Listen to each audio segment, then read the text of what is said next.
So, hello and welcome to this week's episode of the Turn 5 podcast, where we will be reviewing the final sprint event of 2023, the Sao Paulo Grand Prix.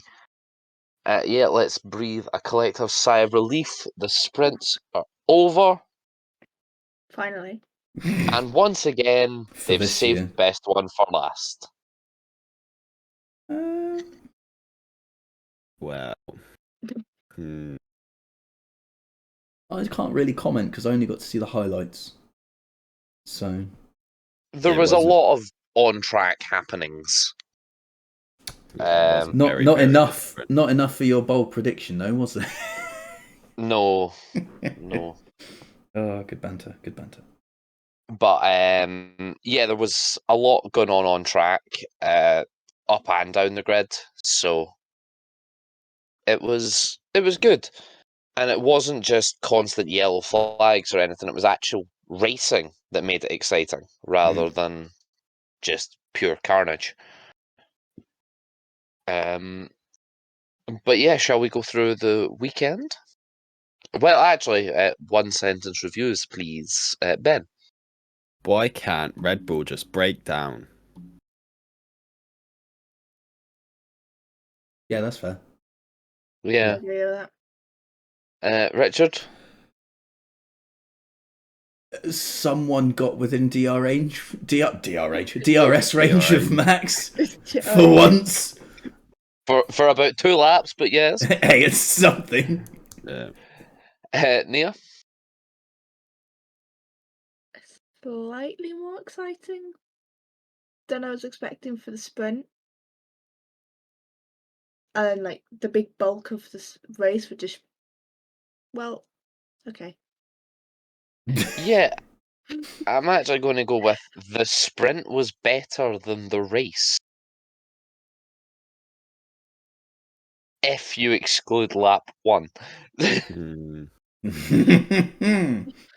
Yeah, that kind of reminded me of when we played.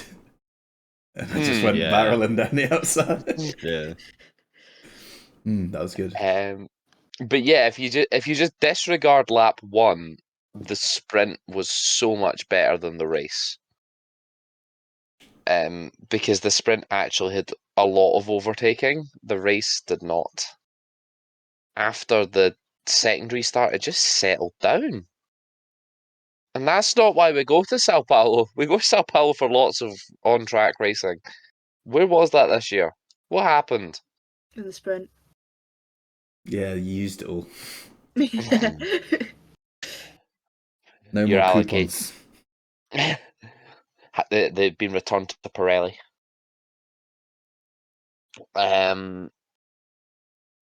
Yeah, I mean, let's answer the elephant in the room. Mercedes were, to put it plainly. It's brilliant. Um, It's the so one funny track, just seeing your fans just go into Oh. absolute carnage on Twitter about the straight line Twitter's- speed is it's incredible. Twitter Things is unreal that bring right me now. joy. It's so good.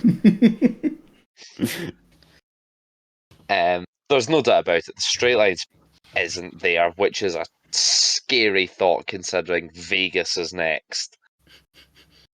With Yeah, but it's one of the also a long different track. straights on the calendar. It's gonna be great. It's so funny though, especially to where McLaren were at Spa, and you seen Lando on the straight every time just lose a position, and now that could be Mercedes. Oh, it's so Yeah, that good. was George that lost was 3 Mercedes this positions weekend. in one straight. To be fair, George's power unit was compromised, but Lewis was also losing lots of positions. So I can't use that excuse twice. No.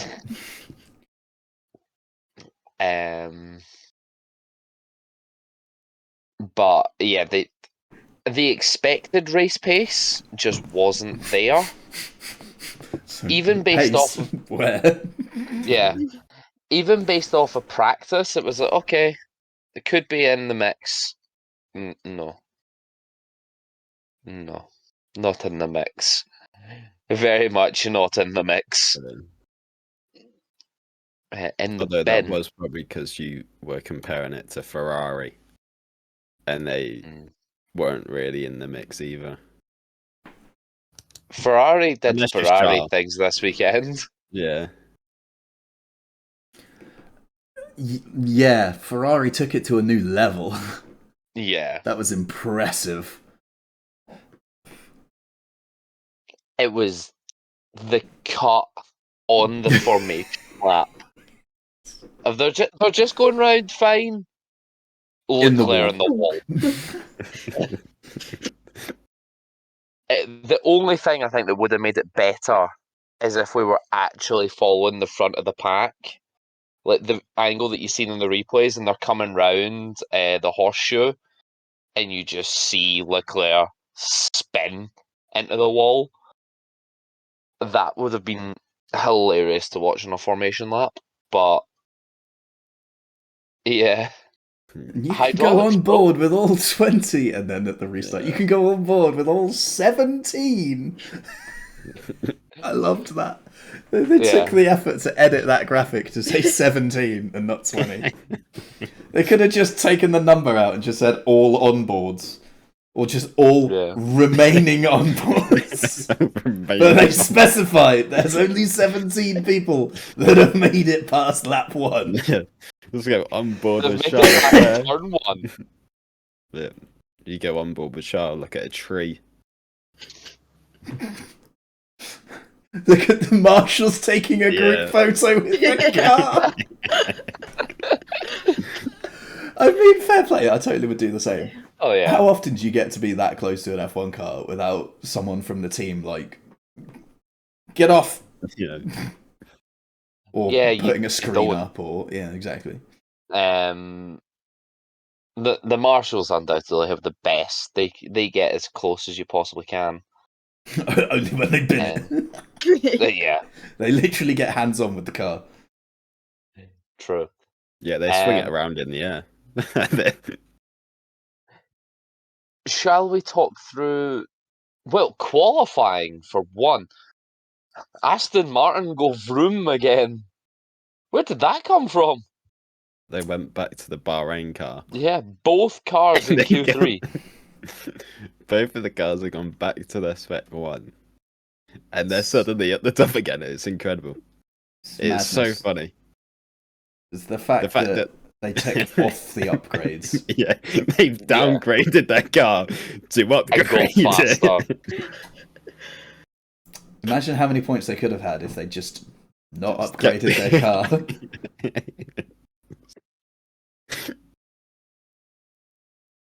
They'd be second in the constructors. Fernando might be second in the drivers. Fernando Alonso would be second in the drivers. Not, what is he now, like 5th? Yeah, he lost the 5th. Isn't fourth. Lando breathing down his neck? No, Lando's leapfrogged him. No, Alonso's 4th. Oh, is he like, there's 3 points behind? Okay. Yeah, there's probably where Perez overtook Alonso for that lap. Lando would have been ahead, but because Perez done Perez things, Alonso's back ahead. At this point, I don't think it was Perez doing Perez things, just Nando doing Nando things. But no, because Perez made the mistake into the final corner, which ultimately cost him. So. But that was enjoyable to watch. That spiced up the race a bit. It was a shame it was the only on-track battle, but it was a very enjoyable one. Yeah, until you cut away to Max Verstappen crossing the line, which everyone knew that was going to happen. Oh, yeah. So. And then they stayed on board with Lando as well. We wanted to see the battle. We didn't even see a thing of the finish. Of the Perez and Alonso. We didn't see a proper... Oh, we did. We watched that live. No, we didn't get a proper look of it, though. Yeah, it was such a bad angle. Yeah. It was from the other end of the pit straight. To be fair, I forgot where the line was. It's quite early on. And had no idea who crossed the line first. I think the where the lights are, that was covering it. From the angle we were at. obviously Perez then flew past Fernando after they crossed the line. It was like, oh, so Perez has done it. Wait, oh, Nope. he hasn't. Riggedy wrecked, son. It's Half a tenth. It's not the closest finish this season, though, between two cars. No, I know it's not, but I can't remember where. Or was it this season? Oh, God. But there was a point. Oh no, it wasn't this season because Seb was involved, so it must have been last season. Oh, was that Seb and Alonso? Seb and Alonso, yeah. Alonso's got a penchant for being in tight finishes then. 0.011. That was good. Yeah, because Was then F1 took it Japan. upon themselves to release the tightest finishes in F1, and half of them are like team orders, which was kind of yikes. The tightest finishes of all Yeah, time. Max it was Verstappen, 53 seconds. It was like 11 milliseconds, and it was Indianapolis where Schumacher let Barrichello get back past so that they could tie up. They tried to go over the line equal, but Barrichello won it by the tiniest of margins. It'd be so funny if they'd done that this year. The tightest finishes this year. Verstappen, 34 seconds.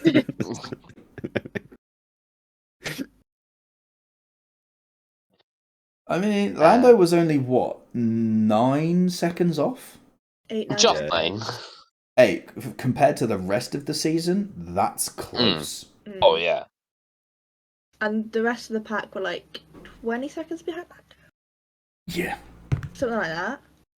I think it's over 20 now.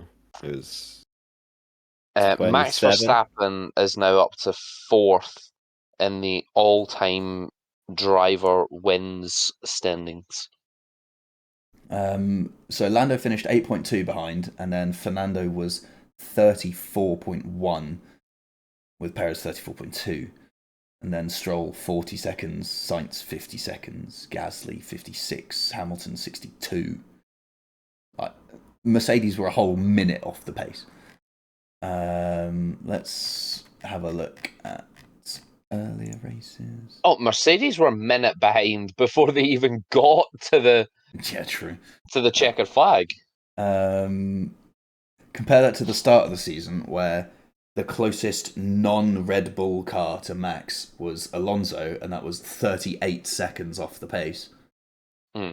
And the car that was closest to Max on this occasion was 2 laps down in that race. That's a bit of an improvement. Let's look at Max wins. Oh yeah, safety car finish. So 0.179 between first and second over the line. What race was that? Straya. When it was red flagged. Yeah. Like 4 times. That was a Perez win. That was a Max win. So that was 26 seconds. That was cancelled. That was 27.9. That was 24. That was 9.5. That was Canada. Austria was 5.5. So, I mean, there have been some close ones. Oh, Lando, 3.7. Great Britain.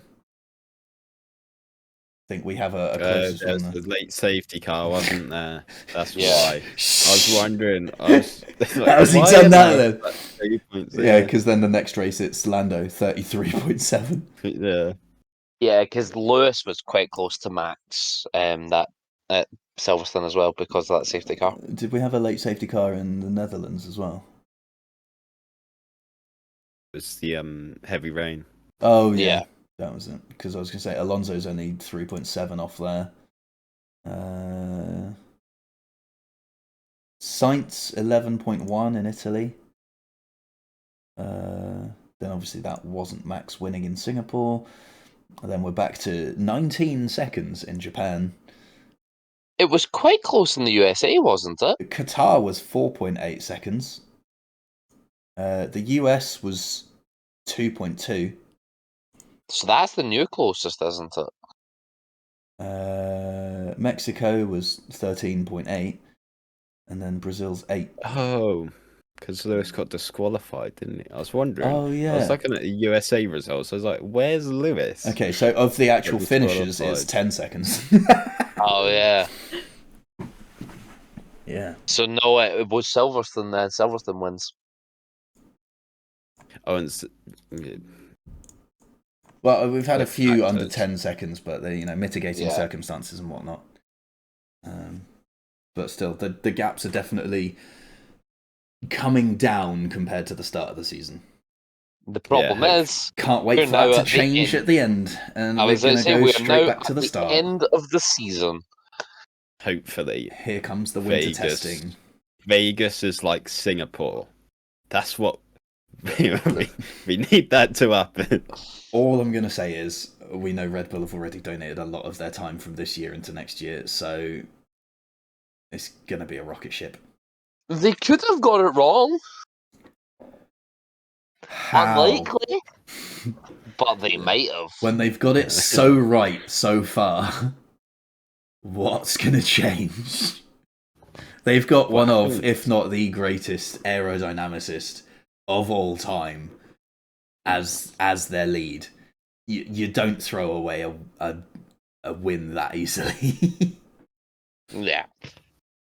Bring on 2026. Isn't it just the engine that's changing though? So that's not going to do a lot Exactly. for the aero. Yeah, Ferrari release a new engine with 9 million horsepower. But the Red Bull, well, the Ford engine in the back of the Red Bull could be a tractor. True, it will be a brand new venture, so it could be. Then again, we could have a lot of new things going on in 2026. We could have Chevrolet, A new team. Yeah. Um, But yeah, like in terms of the engine side, Red Bull's good engine is only really locked in now because they pushed for a an engine freeze, saying, yeah. "Oh, Honda are leaving! Oh no!" And then Honda didn't leave.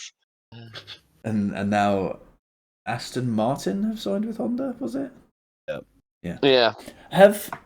Have Audi, have they announced who their engine's going to be? Because like I feel like they want to make their own, but at the same time, well, no, Audi are only entering as a engine supplier. They're not entering the sport as a team.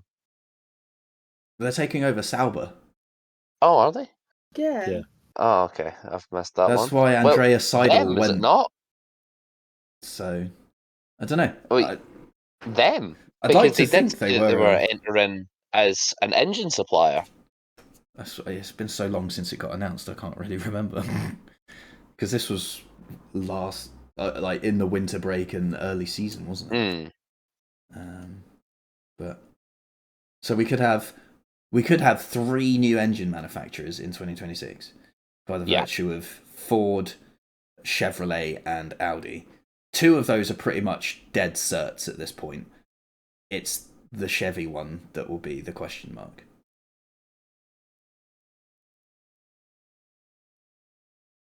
I'm just trying to Google it, but they decided to apply updates. Audi The only F1. thing I found is 2026 season entry taken over from the Sauber Works team, currently Alfa Romeo.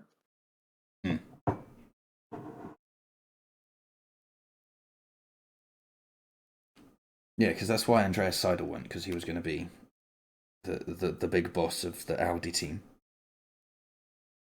Oh, I forgot he left. I forgot about him. Yeah, it looks like 2026 for it becoming Audi, but they don't know if they'll race as Sauber in 2024 and 2025. Yeah, because the Alfa Romeo title sponsorship runs out this season. Yeah. Yeah. I'd imagine they might just race as Sauber. or it'll be like Sauber Audi, like we had BMW Sauber back in the early 2000s, where it's just a title sponsorship. Yeah. Before the full takeover.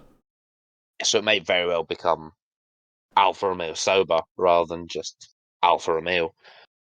But it would be disappointing to lose Alfa Romeo from the grid as a brand name. I mean, yeah, it'll be a shame, but we're losing one with the prospect of gaining another. Yeah. So it's not like we're just losing Alpha. Yeah, and it's not like the Sauber name means nothing in Formula One. Well, no, that's the point. They've been here a while. Yeah. And they've had some fairly big names under their stewardship. They had wins with Ralf Schumacher. Alfa Romeo are joining Haas, aren't they? Not sure. That could be interesting, though. He's announced that Haas and Alfa Romeo deal is expected during the Italian Grand Prix of this year. Well, that didn't happen. So, might happen, might not. Who knows? We'll find out next year. That 0 point, just I remember our conversation about closest finishes in Formula One. The 0.011 from Seb and Fernando is not the closest of all time. It's like actually 0.01 at the 1971 Italian Grand Prix is the closest finish of all time. Yeah, remember that day? Yeah, you were like, what, minus 30? Yeah. Minus 30, exactly. But I actually was, yeah. What were you, Rich, like minus 5? Wow. Wow. Violation. Red card. God damn. Why? How is that a red card? I was minus that's 26. A yellow. That's what let him know. Wait, what year was it? 1970. 1971. You were like minus 412. Yeah. I was. It was before F1 was ever created. Minus 33. Fucking Max Verstappen. Richard, prediction scores, please. Okay, we're going to start with Lapdown Showdown because that was quite a funny one this week by virtue of the fact that it all kicked off at turn 1. Oh yeah, we've not actually spoken about that yet. We'll do that next. The first driver to be lapped by virtue of the location of his pit was Daniel Ricciardo. He got lapped on lap 2, and he ended up 1 lap down. So it's a draw all round, really, because actually, no, Ben, you lost. It's a 3-way tie between Chris, Nia, and me, because you said 2 laps down, whereas me and Chris both said 1, but Nia got the closest lap count. So Nia won. No, it's a tie. Yeah. Yes. Nia's won. No. I've won. Bold predictions. I said the top 3 to be separated by less than 1.5 tenths in quali. Yeah. Unluckily for me, quali, no, but sprint shootout, yes. Damn. Chris said at least 3 sprint DNFs. Nope. And Ben said double Aston Martin points. Yep. Thank you. Easiest bold prediction of your life. And then the absolute top banter. Nia's bold prediction entered for her on behalf of everyone else. I still don't know what this is. I don't listen to the... Oh dear. It's so good. Ocon to be involved in an accident. Mint. Yeah, we've not spoken about that either. We need to talk about that. Good. The clip of that is brilliant. This is me and Rich like, what driver can we do? We don't want to do Perez or Stroll. They get picked on. Alpine. I'm very surprised Ben gave Shaw the slightest bit of mercy. Just because he needed it It for was his in my bold predictions. prediction. Yeah, that See, can't you be get smart. You get picked on too much. Yeah. He deserves some Wow. applaudance this week. And Perez does, to be fair. They're both done a very, very good race. Yeah. Good miracle. Podium predictions. Nia scored a big Mine fat is Logan's zero. left out to dry. That Nia didn't enter That's- any, so Nia got 0. actually- Oh, There's did the points you not even deduction. make one for Nia? No, because I was thanks. gonna see if she actually entered because the competition's so close that I'm not entering things for people. I at this think point. she deserves -3 points for that. I mean, penalties could be introduced here. A 3-place grid penalty. Not submitting paperwork on time. Yeah, That's an FIA That's penalty, usually that just is. a fine, though. But not after the We'll race. take the fine. we're not True. spending money on this. Payments can be made at the link under my Twitch. There's a little donations button. I'm not spending money on this. I've spent more money on your setup than you have. Anyway, so Here it is. how did Ah, everyone Ryan. else do? I know I done bad. Ryan Reynolds. Oh. Sorry, Ryan Reynolds fell over. Oh no. Yes, Chris, you came 4th with 2 points Woo! for saying Verstappen would get pole and Verstappen would be on the podium. Sonia scored 3 points for putting Verstappen pole and Verstappen to win the sprint, and then putting Lando Norris on the podium. Ben scored 4 points for saying Verstappen would get pole, Verstappen would win the sprint, and Norris and Verstappen would be on the podium. And I scored 6 points for saying Verstappen pole, Verstappen sprint win, Verstappen P1, and Norris on the podium. So boring. Which, I mean, hey, dubs. That's what we're here for. Pathetic. The championship standings. In last place is Chris on 79 points. I'm very much surprised I'm not in last place, to be honest. In 79? yeah. How did I gain 10 points? What do you mean 10? You were on 75 last week. You got Oh, 6 that's points last week. Ah, okay. I just Um, went with the last ones that you posted. Yeah, that's just what it was, because it was a funny number and everything was close. And I didn't actually say it in the episode. Then in 4th place is Sonia on 84 points. In 3rd place is Nia on 85. I'm very In much surprised. 2nd place is Ben on 89. And in 1st place is myself on 93. Pulling a 4-point gap. 2 rounds. Twigged. Hey, I've got it. I've got it Yeah. all on the Twigged. paperwork. Twigged. Yeah, if you actually done your predictions, you'd be winning. Yeah, Twigged. if you'd actually bothered to enter things instead Yeah, of the you ones that never have been had- entered for you. I was going to say, we've put Sergeant Right. and P1 for Nia. Yeah. So 1, that's an Twigged. actual prediction. That's an actual prediction. Yeah. Yeah. 2, 3.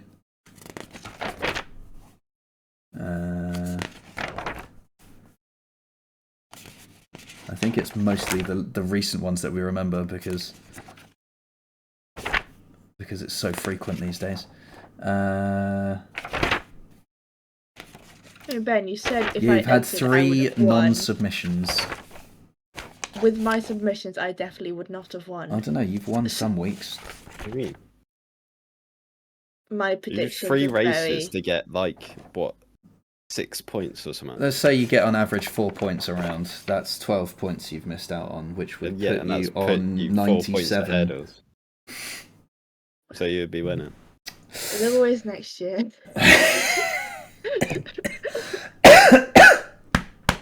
So shall we talk about the 2 big flashpoints from the weekend then that sort of came up there? Alonso. Let's start off with the not the Verstappen incident, the Ocon incident. The Verstappen Ocon incident in 2018 or something. Yeah, let's bring that up. Rolling back the years. Verstappen was sent to Formula E as punishment. Yeah, doesn't Still he find even that know that funny. that's happened? Nia, do you remember that? Because I wasn't watching Formula One then. yeah, so there you go. Yeah, so Verstappen pushed Ocon in Parc Ferme because they had a tangle on track And it as cost Ocon was Verstappen trying the to win. unlap himself. And as punishment, Verstappen was sent to Formula E to be with the stewards. I think I've seen pictures of it. But yeah, the Fernando Ocon incident, it's a strange one to say the least. I don't like Ocon's interview afterwards. He comes What off. did he say? He comes off as obscenely obnoxious. He said, "For everyone who says I lost the car, I didn't." So I sort of get what he means in some way. You've He had a did- massive snap of oversteer. Yeah, You've lost it. he has lost the cut, but see, he's Like, not gonna period. spin off. You're and- not at the apex. You've had a moment. You've lost the car. You might have caught the car, but you had to lose the car to catch it. You lost it. Done. You twatted into Alonso. End of. Like, Yeah. how is it not his fault? Alonso's just casually minding his own business in the middle of the corner. I don't think it's either driver's fault. I mean, it's It's unfortunate, but Yeah, in at the terms end of of the day, receiving a penalty, like there was no penalties to be oh given yeah, out no, there. but like Ocon has hit Alonso is the chain of events here. It's not like Alonso's chopped across and closed the door on him. In fact, Ben, speaking what of were you on-track angles, there was one in free practice as well. Oh, Lando Norris and Magnussen? Hulkenberg. It was a Haas. The Haas social media admin didn't seem too happy about it. Specsavers getting involved. He should look in the bloody mirrors then, shouldn't he? I mean, yeah. What's he piping up for? The way the stewards described it was quite weird and made it seem very much like Lando's fault, and then they're like, "Oh yeah, it's no one's fault." But I've not seen the clip. He just kind of misses the apex because he's distracted by the fact that the Haas is there and doesn't make the corner. He makes the corner, but he's wide of the apex, and therefore the Haas is already trying to turn in. So yeah, because the way the stewards describe it in the document, it's like, yeah, Hulkenberg started his left turn for the left-hand corner, and Lando just continued straight. I'm like, so he's at fault for not going left at a left-hander, perhaps? But yeah, I've not seen it, so I can't really comment in depth on opinions. And then there's turn one. I mean, we didn't even make it that far, really, did we? Yeah, there's the start-finish straight. It's unfortunate. Yeah.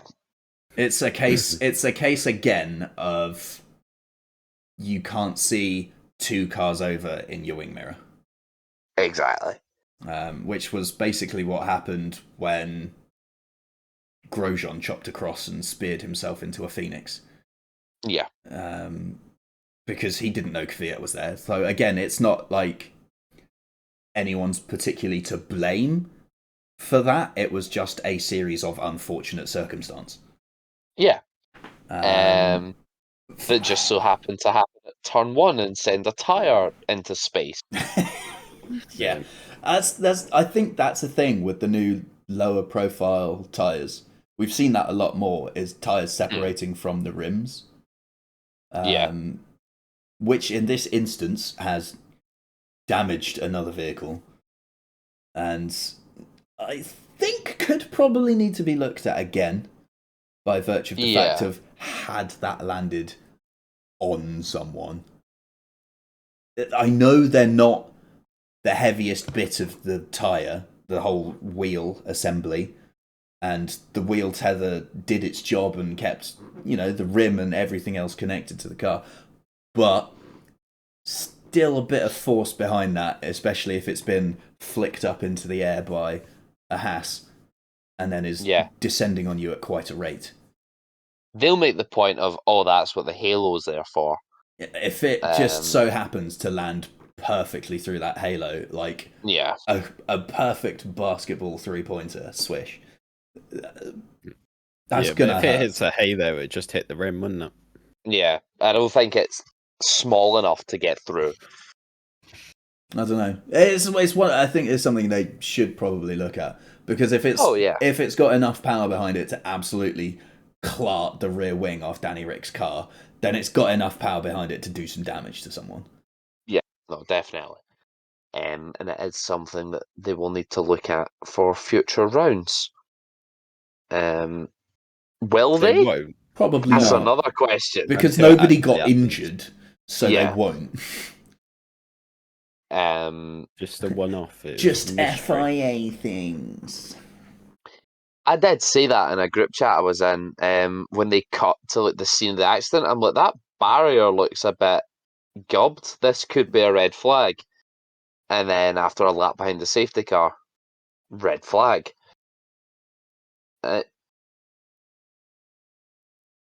They actually, speaking of the safety car though, they behaved themselves well. They sorted themselves out pretty easily.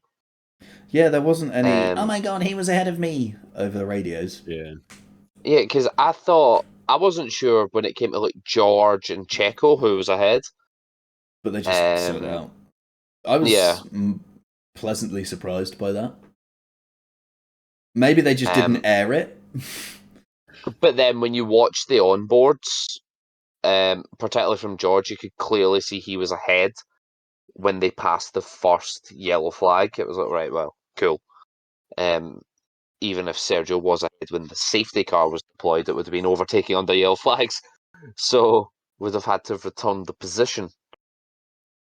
But no, absolutely correct decision to throw the red flag. And good for Oscar and Daniel, because they then got to rejoin the race. A lap down. Pog. At least they were in the race. There could have been another safety car. There wasn't. I think that's what they were kind of there could have gunning been for. It's unfortunate that they weren't able to unlap themselves. Yeah. Because that is normal procedure.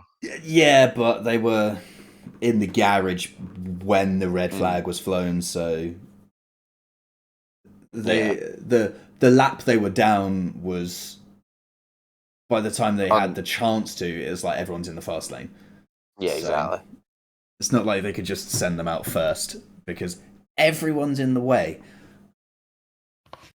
So, and then they'd have had to either do the slowest formation lap in the history of formation laps to get them round again.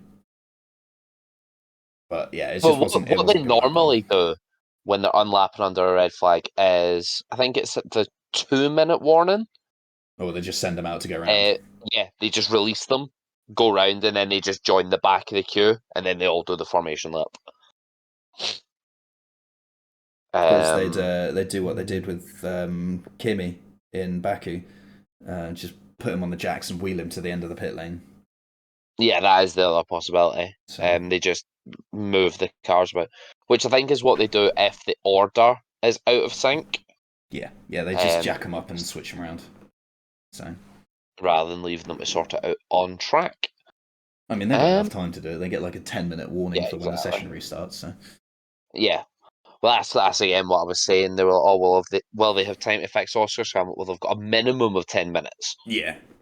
Because a 10-minute warning must be given. Fair play, they did it in 16 minutes or something. So I think it was 21 minutes the red flag was. So they did say there's still some damage to the car though. Yeah. So. Yeah, that's why he was slow, because he got hit from behind by a Haas. The one in front, Magnussen, because he was the one in front. So yeah, that was damage to the rear of the car, whereas Danny was just his rear wing that got hit, really. Yeah. Rather than a rear impact, it was top down. So Yeah, I think that's about it for this week. I don't have think there's any other one news. thing Ben I has wanna say. news. Oh. EA have created a good racing game. Finally! WRC. That I struggled with freezing to start with. I updated my drivers, changed some of the settings in game. It works perfectly, and it's really, really good. And it's only £45. So, EA, if you're listening, feel free to reach out. I'm willing to talk sponsorship. Or EA, if you're listening, you now know how to make a good racing game. Do I it do that for for fun. Formula One? The only thing with WRC is you kind of need a steering wheel for it. 'Cause I've tried it with No, a you controller. don't. Only if you're not a coward. I've Yeah. tried it with a controller. Did not end well.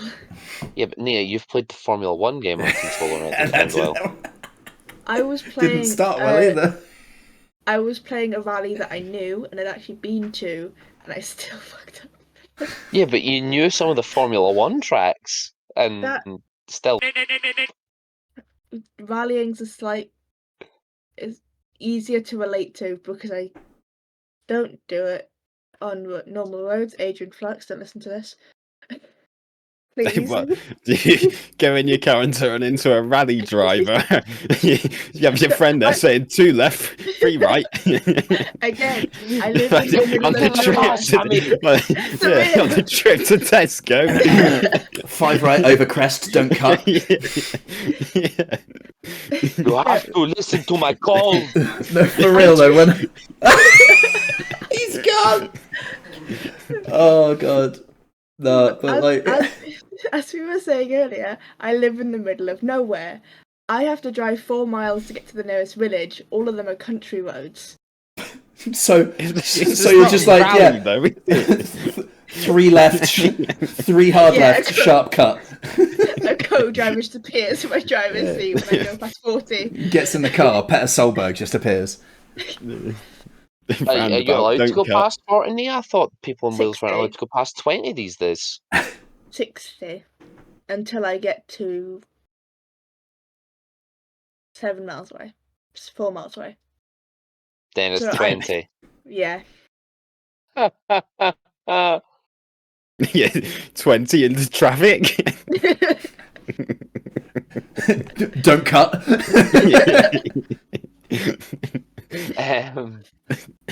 Anyway, that wraps up this week's episode of the Turn 5 podcast. What a ramble. Thank you very much for watching. We will see you next time for the first time Las Vegas predictions. Ta-ra for now.